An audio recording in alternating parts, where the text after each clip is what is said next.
السلام علیکم۔ بسم اللہ الرحمن الرحیم۔ غیاث الدین بلبن ایک دن شکار کھیل رہے تھے۔ تیر چلایا، جب شکار کے نزدیک گئے دیکھا تو ایک نوجوان ان تیر سے گھائل گر پڑا، تڑپ رہا ہے۔ کچھ ہی پل میں اس گھائل نوجوان کی موت ہو جاتی ہے۔ پتہ کرنے پر معلوم ہوا کہ وہ پاس کے ہی ایک گاؤں میں رہنے والی بزرگ کا اکلوتا سہارا تھا اور جنگل سے لکڑیاں چن کر بیچتا اور جو ملتا اسی سے اپنا اور اپنی ماں کا پیٹ بھرتا تھا۔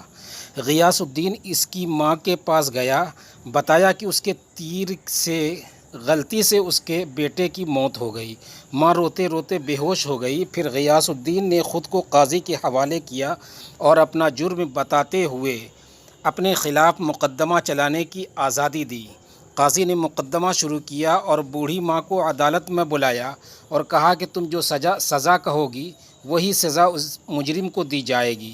بوڑھی عورت نے کہا کہ ایسا بادشاہ پھر کہاں ملے گا جو اپنی ہی سلطنت میں اپنے ہی خلاف مقدمہ چلائے، اس غلطی کے لیے جو اس نے جان بوجھ کر نہیں کی۔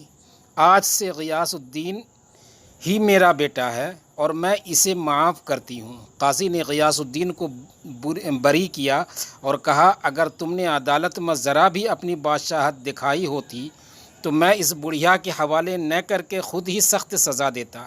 اس پر غیاث الدین نے اپنی کمر سے خنجر نکال کر قاضی کو دکھاتے ہوئے کہا اگر تم نے مجھ سے مجرم کی طرح رویہ نہ اپنایا ہوتا اور میری بادشاہت کا خیال کیا ہوتا تو میں تمہیں اسی خنجر سے موت کے گھاٹ اتار دیتا۔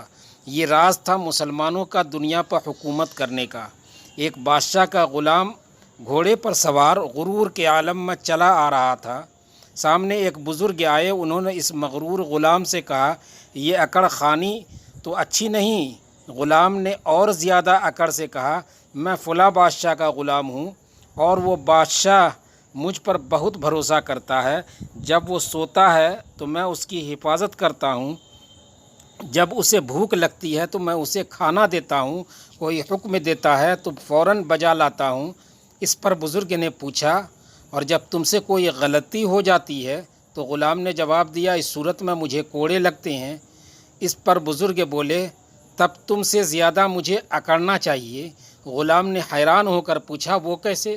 بزرگ بولے میں ایسے بادشاہ کا غلام ہوں کہ جب میں بھوکا ہوتا ہوں تو وہ مجھے کھلاتا ہے، جب میں بیمار ہوتا ہوں وہ مجھے شفا دیتا ہے، جب میں سوتا ہوں تو وہ ہر طرح میری حفاظت کرتا ہے، جب مجھ سے غلطی ہو جائے اور میں اس سے معافی مانگ لوں تو بغیر کوئی سزا دیے اپنی رحمت و مہربانی سے مجھے بخش دیتا ہے۔ یہ سن کر اس مغرور غلام نے کہا تب تو مجھے بھی اس کا غلام بنا دیں۔